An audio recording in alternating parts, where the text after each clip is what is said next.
ఇప్పుడు breaking news చూస్తున్నాం. చిట్చాట్లో ఇటు CM Revanth Reddy hot comments చేశారు. తన వ్యాపార భాగస్వామి మృతిపై కేటీఆర్ అసలు ఎందుకు స్పందించలేదని ప్రశ్నించారు. తెలంగాణలో 3 అనుమానాస్పద మరణాలు జరిగాయని చెప్పారు ఆయన.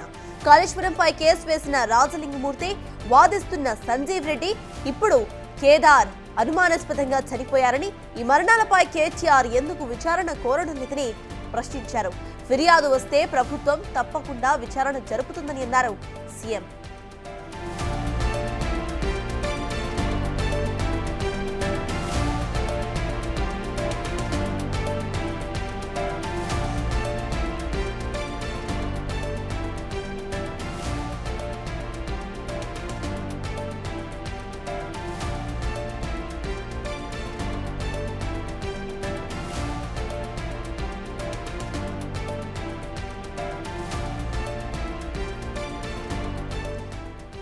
చిట్చాట్లో CM Revanth Reddy hot comments చేశారు. తన వ్యాపార భాగస్వామి మృతిపై కేటీఆర్ అసలు ఎందుకు స్పందించడం లేదని ప్రశ్నించారు ఆయన. తెలంగాణలో 3 అనుమానాస్పద మరణాలు జరిగాయని చెప్పారు. కాళేశ్వరంపై కేసు వేసిన రాజలింగమూర్తి, వాదిస్తున్న సంజీవ్ రెడ్డి, ఇప్పుడు కేదార్ అనుమానాస్పదంగా మృతి చెందారని, ఈ మరణాలపై కేటీఆర్ అసలు ఎందుకు విచారణ కోరటం లేదని ప్రశ్నించారు. ఫిర్యాదు వస్తే గనక ప్రభుత్వం తప్పకుండా విచారణ జరుపుతుందని అన్నారు సీఎం. ఇదే అంశంపై పూర్తి డీటెయిల్స్ మా ప్రతినిధి శివ ఢిల్లీ నుండి అందించడానికి సిద్ధంగా ఉన్నారు. శివ, చెప్పండి, ఇటు సీఎం రేవంత్ రెడ్డి చిట్చాట్లో భాగంగా చేసిన ఈ కమెంట్స్ ప్రెసెంట్ తెలంగాణ పాలిటిక్స్ లో తీవ్ర దుమారాన్ని రేపే కమెంట్స్ లాగే చూడొచ్చు మనం. అసలు దీనికి సంబంధించిన అప్డేట్స్ ఏంటి? కేటీఆర్ ఎందుకు రియాక్ట్ అవ్వలేదు అనుకోవాలి? రైట్, ఢిల్లీ పర్యటనలో భాగంగా సీఎం రేవంత్ రెడ్డి చిట్చాట్ నిర్వహించారు. ఈ చిట్చాట్లో పలు కీలక వ్యాఖ్యలు చేశారని మనం ప్రధానంగా చెప్పుకోవాలి. ఏదైతే కేటీఆర్ వ్యాపార భాగస్వామి కేదార్ మృతిపై ఎందుకు స్పందించడం లేదు, ప్రతి ఇష్యూ మీద ట్విట్టర్ వేదికగా అలాగే మీడియా ముఖంగా హడావిడి చేసే కేటీఆర్ ఎందుకు వ్యాపార భాగస్వామి అయిన కేదార్ మృతిపై స్పందించడం లేదంటూ కూడా సీఎం రేవంత్ రెడ్డి వ్యాఖ్యలు చేశారు. మరోవైపు కాళేశ్వరం ప్రాజెక్టుకు సంబంధించి గతంలో ఎవరైతే కాళేశ్వరం ప్రాజెక్టుకు సంబంధించి వాదించిన లాయర్, ఎవరైతే కేసు వేసిన సంజీవ్ రెడ్డి, ఇద్దరు ఎవరైతే ఉన్నారో వారిద్దరూ మృతిపై కూడా పలు అనుమానాలు వ్యక్తమవుతున్నాయంటూ కూడా, అంటే మిస్టరీగా మారాయి. దీనిపై ఎందుకు స్పందించలేదు కేటీఆర్ అనేది కూడా ప్రధానంగా చెప్తూ ఉన్నారు. దానిలో భాగంగానే ఈ ఏదైతే సీఎం రేవంత్ రెడ్డి చేసిన ఈ వ్యాఖ్యలు ఇప్పుడు తెలంగాణ రాజకీయాల్లో తీవ్ర చర్చనీయాంశం అయితే కొనసాగుతున్నాయి. అంటే న్యాయవాది సంజీవ్ రెడ్డి, కేసు వేసిన లింగమూర్తుల మరణాలు కూడా మిస్టరీగా మారాయి. వీటిపై ఎవరైనా ప్రభుత్వానికి ఫిర్యాదు చేస్తే విచారణ చేపడతామంటూ కూడా సీఎం రేవంత్ రెడ్డి ఈ వ్యాఖ్యలు చేశారు. అంటే ప్రతి సందర్భంలో కూడా కేటీఆర్ ప్రతిదానికి హడావిడి చేస్తారు. ఇటు ట్విట్టర్ వేదికగా కౌంటర్లు ఇస్తూ ఉంటారు, మరోవైపు మీడియా ముఖంగా కూడా ఆయన మాట్లాడుతూ ఉంటారు. కానీ ఇటు సొంత మనుషులపైన, మరోవైపు ఏదైతే వ్యాపార భాగస్వామి కేదార్ కానీ, గతంలో కేదార్ రాడిసన్ హోటల్లో డ్రగ్స్ కేసులో పాజిటివ్గా వైద్య పరీక్షలు నిర్వహించిన నేపథ్యంలో పాజిటివ్ వచ్చింది. అతనికి సంబంధించి ఇప్పుడు ఆ డ్రగ్స్ సేవించే, అధిక మోతాదులో డ్రగ్స్ సేవించిన నేపథ్యంలోనే ఇక్కడ దుబాయ్లో మరణించినట్లుగా కూడా సమాచారం అయితే అందుతోంది. ఆ మృతి చెందిన సందర్భంలో అదే పార్టీకి చెందిన మాజీ ఎమ్మెల్యే కూడా ఉన్నారు అనే ఒక సమాచారం అయితే అందుతుందంటూ కూడా ఆ మాజీ ఎమ్మెల్యే ఎవరు చెప్పాలి అనేది ప్రధానంగా సీఎం రేవంత్ రెడ్డి కోరుతూ ఉన్నారు. ఏదైతే ఈ మరణాలపై ఎవరైనా కంప్లైంట్ చేస్తే దానిపై దర్యాప్తు చేసేందుకు ప్రభుత్వం సిద్ధంగా ఉందంటూ కూడా చెప్తున్నారు. మరి ఈ వ్యాఖ్యలపై ఇమీడియట్గా కేటీఆర్ అని ట్వీట్ చేస్తారా, లేకపోతే ఏమైనా స్పందిస్తారా, కేటీఆర్ అనుచర వర్గం కానీ పార్టీ నేతలు ఏమైనా స్పందిస్తారా అనేది కూడా చూడాల్సి ఉంది. ఇప్పుడైతే ఈ వ్యాఖ్యలే ఇప్పుడు హాట్ టాపిక్గా మారాయి. కేదార్ ఈయన ఒక ఫిలిం ప్రొడ్యూసర్, అందరికీ కూడా సుపరిచితులుగా కూడా ఆయన పరిచయం ఉన్నారు. ఇటు టాప్ మోస్ట్ యాక్టర్కు కూడా స్నేహితుడిగా కూడా ఈరోజు సోషల్ మీడియాలో చక్కర్లు కొడుతున్నాయి. కానీ ఇప్పుడు కేదార్ వ్యాపార భాగస్వామిగా ఉన్న కేటీఆర్ మాత్రం ఈ మరణంపై ఎందుకు స్పందించడం లేదనేది కూడా $1 మిలియన్ ప్రశ్నగా కూడా మారిందంటూ సోషల్ మీడియాలో కొంత ట్రోల్ అవుతూ ఉంది. కానీ ఇప్పటివరకు కేటీఆర్ ఈ మృతిపైన స్పందించడం లేదు. మరోవైపు కాళేశ్వరం ప్రాజెక్టు భారీగా అవినీతి జరిగిందనేది ప్రధానంగా గతంలో ఎక్కువగా ప్రచారం జరిగింది. దానికి సంబంధించి కేసు వేశారు లింగమూర్తి, ఆయన మృతి చెందారు. తర్వాత ఆ కేసు తరపున లింగమూర్తి తరపున వాదనలు వినిపించిన సంజీవ్ రెడ్డి కూడా మృతి చెందారు. ఇవన్నీ కూడా మిస్టరీగా మారిన నేపథ్యంలో వీటిపై ఎందుకు స్పందించలేదు అనేది ఒక ప్రశ్నార్థకంగా మారింది. మరోవైపు ఇటు ఢిల్లీ పర్యటనలో భాగంగా పలు అభివృద్ధి పనులకు సంబంధించి ప్రధాని నరేంద్ర మోడీని సీఎం రేవంత్ రెడ్డి కలిసిన నేపథ్యం దాదాపు గంటకు పైగా ఈ భేటీ జరిగింది. ఈ భేటీలో 5 ప్రధాన అంశాలకు సంబంధించి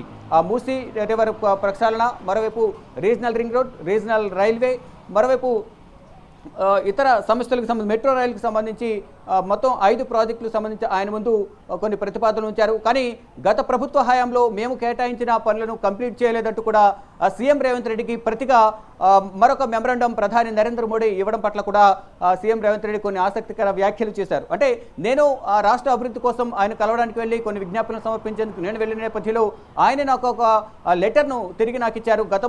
గత ప్రభుత్వ హయాంలో కొన్ని ప్రాజెక్టులు ఇచ్చాం, ఆ ప్రాజెక్టులను కూడా పెండింగ్లో ఉన్నాయి, వాటి పరిస్థితి ఏంటి అనేది కూడా సీఎం రేవంత్ రెడ్డిని ఆయన అడిగినట్లు తెలుస్తుంది. దానికి సంబంధించి ఆ పనులను కూడా నేను కంప్లీట్ చేస్తానంటూ కూడా సీఎం రేవంత్ రెడ్డి తెలియజేశారు. మరోవైపు ఏదైతే మెట్రో రైల్ ప్రాజెక్ట్ ఏదైతుందో ఆ మెట్రో రైల్ ప్రాజెక్టును తెలంగాణకు రాకుండా అందులో కేంద్ర కేబినెట్లో పెట్టకుండా అడ్డుకున్నది కిషన్ రెడ్డి అనే వ్యాఖ్యలు కూడా సీఎం రేవంత్ రెడ్డి చిట్చాట్లో భాగంగా చేశారు. అంటే ఇక్కడ మంత్రులుగా ఉన్నట్టు కేంద్ర సహాయ మంత్రిగా హోంశాఖ సహాయ మంత్రిగా బండి సంజయ్ ఉన్నారు, కేంద్ర మంత్రిగా కిషన్ రెడ్డి ఉన్నారు. తెలంగాణకు సంబంధించిన అన్ని విషయాలను వారి దగ్గరుండి పర్యవేక్షించాల్సింది పోయి రాష్ట్రానికి రావాల్సిన నిధులను అడ్డుకోవడంలో కిషన్ రెడ్డి కీలకంగా వ్యవహరిస్తున్నారు. అసలు కేబినెట్లో చర్చ జరిగితేనే వీటికి సంబంధించి డిపిఆర్లు కానీ దానికి సంబంధించిన నిధులు కానీ కేటాయింపులన్నీ కూడా ఉంటాయి. కానీ అసలు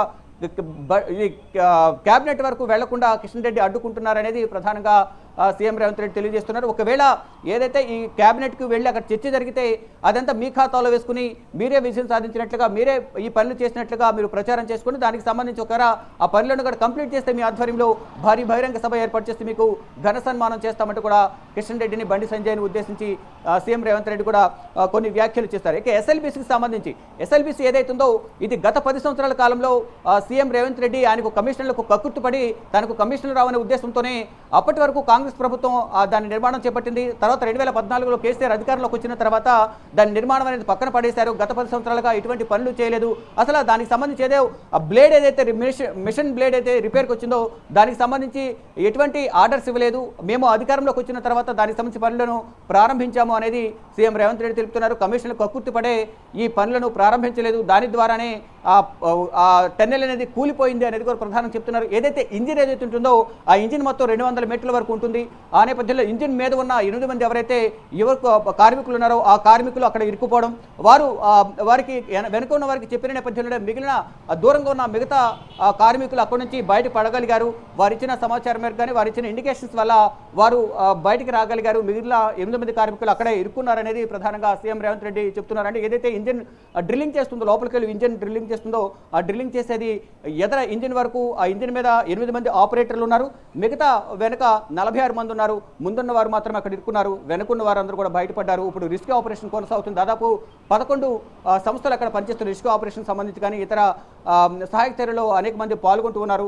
ఇది కూడా ఎప్పటికప్పుడు ప్రధాని నరేంద్ర మోడీకి సమాచారం ఇస్తున్నాం. ఈ రోజు జరిగిన సమావేశంలో కూడా ఈ ఎస్ఎల్బీసీ టన్నెల్ నిర్మాణం కానీ అది కూలిపోవడానికి కానీ అసలు పనులు ఎప్పుడు ఆగిపోయాయి, మళ్ళీ ఎప్పుడు ప్రారంభమయ్యాయి, గతంలో ఏ విధంగా పనులు కొనసాగాయి, ఇప్పుడు ఏ విధంగా కొనసాగుతున్నాయి అనే అంశాలన్నింటి కూడా ప్రధానికి వివరించారంటూ కూడా సీఎం రేవంత్ రెడ్డి తెలియజేస్తున్నారు. కేవలం 5,000 కోట్లతో ఈ మొత్తం టన్నెల్ నిర్మాణం అంతా కంప్లీట్ కాబోతుంది. కాబట్టి అది వారి 5,000 కోట్లలో కమిషన్ అనేది తక్కువ వస్తుంది. కాబట్టి అది కనీసం 50,000 కోట్లు 1,00,000 కోట్లు ఉంటే కమిషన్ ఎక్కువ ఉంచే అవకాశం ఉంటుంది. కాబట్టి అంత అవకాశం లేదు. కాబట్టి కేసీఆర్ ప్రభుత్వం ఈ టన్నెల్ నిర్మాణాన్ని మధ్యలోనే ఆపేసిన అధికారంలోకి వచ్చిన తర్వాత పనులు అనేది ప్రారంభించలేదు.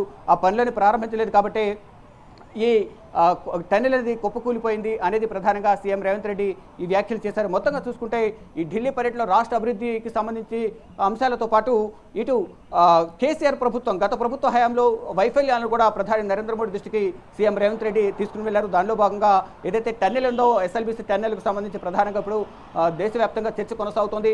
దానికి సంబంధించి ఇది ఫారిన్ కంపెనీకి నిర్మాణం బాధ్యత అప్పగించిన నేపథ్యంలో దానికి సంబంధించి పనులు కొనసాగుతూ ఉన్నాయి. కానీ గత ప్రభుత్వం 10 సంవత్సరాల కాలంలో ఎటువంటి పనులు చేయకపోవడం వల్లే అక్కడ టన్నెల్ అనేది బలహీనపడి కూలిపోయింది అనేది ప్రధానంగా తెలుస్తుంది. దానికి సంబంధించి మొత్తం నివేదిక ఏం జరిగింది అనేది ప్రధాని నరేంద్ర మోడీకి వివరించారని కూడా ఆయన తెలిపారు. ఇక అభివృద్ధికి సంబంధించి ఇంతకుముందు చెప్పినట్లుగా కూడా మూసీ నది రివర్కి సంబంధించి అలాగే ఇతర అంశాలకు సంబంధించి ప్రధానంగా ప్రధాని నరేంద్ర మోడీతో సీఎం రేవంత్ రెడ్డి చర్చించారు. ఏదైతే రీజనల్ రింగ్ రోడ్డు అలాగే దాని మధ్యలోనే రీజనల్ రైల్వే, ఈ రీజనల్ రైల్వేని కూడా నిర్మించేందుకు సంబంధించి ఒక ప్రణాళికకు సంబంధించి కొన్ని కీలక అంశాలకు సంబంధించి కూడా ప్రధాని నరేంద్ర మోడీతో సీఎం రేవంత్ రెడ్డి చర్చించినట్లు కూడా తెలుస్తుంది. ఈ అంశాలపైన ఆయనతో అనేక అంశాలకు సంబంధించి ఇక ఎస్ఎల్బీసీకి సంబంధించి కూడా ఎన్ని అవాంతరాలు ఎదురైనా ఈ ఎస్ఎల్బీసీని మేము కంప్లీట్ చేసి తీరుతాము అనేది ప్రధానంగా సీఎం రేవంత్ రెడ్డి తెలియజేస్తున్నారు. ఇక మొత్తంగా చూసుకుంటే రాష్ట్ర అభివృద్ధికి సంబంధించి కానీ ఇతర రాష్ట్రంలో పెండింగ్లో ఉన్న ప్రాజెక్టులకు సంబంధించి కేంద్ర ప్రభుత్వం నుంచి అందాల్సిన సహకారానికి సంబంధించి కూడా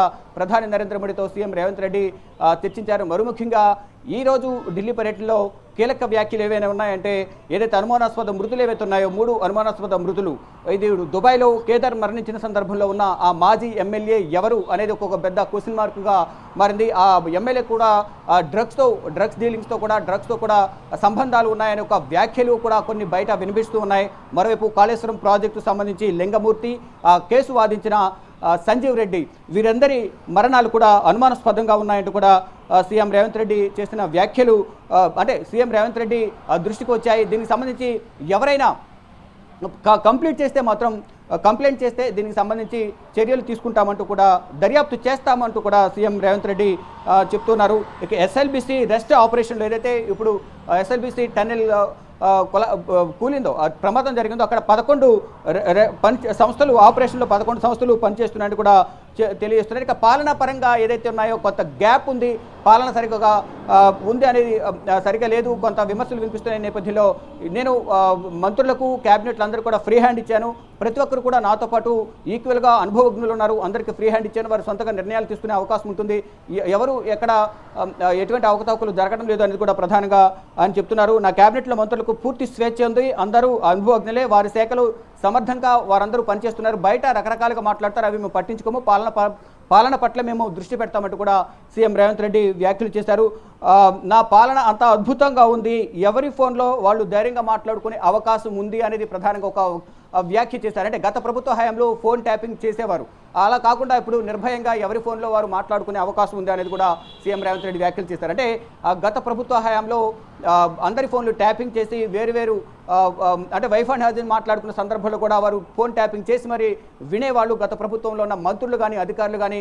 ఇప్పుడు అలా లేదు, అందరూ స్వేచ్ఛగా ఫోన్లో మాట్లాడుకునే అవకాశం ఉంటుంది, ఒకరి ఫోన్ ఒకరు వినే అవకాశం లేదు, ఎవరి ఫోన్లు వారే మాట్లాడుకుంటారంటూ కూడా సీఎం రేవంత్ రెడ్డి గతంలో జరిగిన ఫోన్ ట్యాపింగ్ను ఉద్దేశించి కొన్ని వ్యాఖ్యలు చేశారు. ఇక కేంద్రానికి పన్నులు ఎంత కడుతున్నామో అంతే స్థాయిలో రాష్ట్రానికి కూడా వాటా రావాలి అనేది కూడా సీఎం రేవంత్ రెడ్డి వ్యాఖ్యలు చేశారు. మొత్తంగా చూసుకుంటే ఢిల్లీ పర్యటనలో రాష్ట్ర అభివృద్ధి ప్రధాన ఎజెండాగా సీఎం రేవంత్ రెడ్డి ఢిల్లీ పర్యటన కొనసాగింది. ఈ ఢిల్లీ పర్యటనలో ఇటు మూసీ నది ప్రక్షాళనకు సంబంధించి కానీ అంటే ఇప్పటికే గంగా, యమున, సబర్మతి 2 నదులు ఇప్పటికే ప్రక్షాళన జరిగింది. ఇప్పుడు యమునా నది ఢిల్లీ ఎన్నికల హామీలో భాగంగా యమునా నది కూడా శుద్ధి చేస్తామంటూ ఢిల్లీ ప్రభుత్వం అలాగే ప్రధాని నరేంద్ర మోడీ కూడా హామీ ఇచ్చారు. కాబట్టి ఇప్పుడు మేము తెలంగాణలో మూసీ నదిని ప్రక్షాళన చేయాలనుకుంటున్నాం, శుద్ధి చేయాలనుకుంటున్నాం. కాబట్టి దానికి సంబంధించి ఆర్థికంగా సహాయం చేయాలి అనేది ప్రధానంగా కోరుతున్నారు. దానిలో భాగంగానే మీరు ఏ విధంగా అయితే హామీలు ఇచ్చి దాన్ని నెరవేరుస్తున్నారో మాకు కూడా కేంద్ర ప్రభుత్వం నుంచి సహకారం అందించాలి అనేది ప్రధానంగా సీఎం రేవంత్ రెడ్డి ప్రధాని నరేంద్ర మోడీ దృష్టికి తీసుకువెళ్ళి ఆయనకు వివరించినట్లుగా తెలుస్తుంది. మొత్తంగా చూసుకుంటే రాష్ట్రానికి అన్ని విధాల ఆర్థికంగా నిధులు విడుదల చేయాలి, ప్రతి ప్రాజెక్ట్ ఏదైతే పెండింగ్ ప్రాజెక్ట్ ఏదైతే ఉన్నాయో ఆ పెండింగ్ ప్రాజెక్టు సంబంధించి అంతా నిధులు సమకూర్చాలనే అంశాలపై ప్రధానంగా చర్చించినట్లు కూడా తెలుస్తోంది. మరోవైపు ఈ సమావేశంలో CS chief secretary, principal secretary, మరోవైపు డీజీపీ కూడా పాల్గొన్నారు. ఇక ఈ ఐపీఎస్ల కేటాయింపులకు సంబంధించి కూడా ప్రధానంగా చర్చించినట్లు కూడా తెలుస్తుంది. ఐపీఎస్ల కేటాయింపు అనేది తక్కువగా ఉంది, నెక్స్ట్ ఎక్కువగా కేటాయించాలనే అంశాలపై కూడా ప్రధానంగా చర్చించినట్టు తెలుస్తుంది. ఇక మొత్తంగా చూసుకుంటే 5 అంశాలు ఏవైతే ఉన్నాయో వీటికి సంబంధించి ప్రధాని నరేంద్ర మోడీతో చర్చించారు. మెట్రో రైలు ఏదైతే శంషాబాద్ ఎయిర్పోర్ట్ వరకు ఫేజ్ 2 మెట్రో లైన్ను ఏర్పాటు చేసేందుకు కేంద్ర ప్రభుత్వం నుంచి రావాల్సిన సహకారం, మరోవైపు regional ring road, regional railway ఏదైతే రీజనల్ రింగ్ రోడ్డు పరిధిలోనే అక్కడ నుంచే మధ్యలో నుంచి రీజనల్ రైల్వే కూడా వెళ్లే విధంగా ఒక ప్రణాళికను సిద్ధం చేసాం. దానికి సంబంధించిన డిపిఆర్ను కూడా మొత్తం నివేదికను ప్రధాని నరేంద్ర మోడీకి సమర్పించామని తెలుపుతున్నారు. మరోవైపు డ్రై పోర్టు ఇటు విజయవాడ నుంచి బందర్ వరకు కూడా డ్రై పోర్టు నిర్మాణానికి సంబంధించి కూడా దానికి సంబంధించి చర్యలు తీసుకునే విధంగా సహకారం అందించాలంటూ కూడా ప్రధాని నరేంద్ర మోడీకి మొత్తం 5 విజ్ఞాపనలను అందించారు. వాటన్నిటిపై కూడా ఆయన సానుకూలంగా స్పందించారు, సహకారం అందిస్తామంటూ కూడా చెప్పి మరోవైపు మీరు ఇన్ని విజ్ఞాపనలు ఇస్తున్నారు, గతంలో నేను ఇచ్చిన పనులు కొన్ని పెండింగ్ ఉన్నాయి, వీటిని చూడనంటూ కూడా ప్రతిగా సీఎం రేవంత్ రెడ్డికి ప్రధాని నరేంద్ర మోడీ కూడా విజ్ఞాపన సమర్పించారంటూ ఒక లేఖను కూడా ఇచ్చినట్లు కూడా సీఎం రేవంత్ రెడ్డి తెలిపారు. ఇక మొత్తంగా చూసుకుంటే సీఎం రేవంత్ రెడ్డి ఢిల్లీ పర్యటన ముగించుకుని మరి కాసేపట్లోనే ఢిల్లీ ఎయిర్పోర్ట్కి బయలుదేరి అక్కడి నుంచి నేరుగా హైదరాబాద్కు వెళ్ళబోతున్నారు. Right, thank you Shiva.